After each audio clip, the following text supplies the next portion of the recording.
सुरेश सदाशिव कुळकुळे राहणार शिरसा तालुका गंगाखेड जिल्हा परभणी 16 वर्षापासून मी लातूरलाच फिरायला लागलो. माझा अनुभव असा आहे की मला सारखा कवळ होत होता. सारखा कवळ व्हायचा. मी सारखं शिवणच्याकडे जायचं इथे घ्यायला प्रत्येक महिन्याला. इथं 2019 मध्ये आलो तेव्हापासून मला कवळ आतापर्यंत झालाच नाही. आणि माझा दुसरा अनुभव असा आहे मी 2 दिवस जर कामाला नाही गेलो तर माझ्या खिशात 1 रुपया बी राहत नव्हता. मला कुणाला तरी हात पसरावा लागत होतं.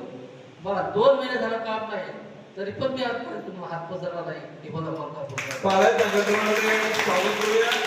हे इथं मिस्त्री आले होते हे बिल्डिंग बांधायला लातूरून आलेले आणि त्यांना मलकापूरची माहिती करायची तसावी.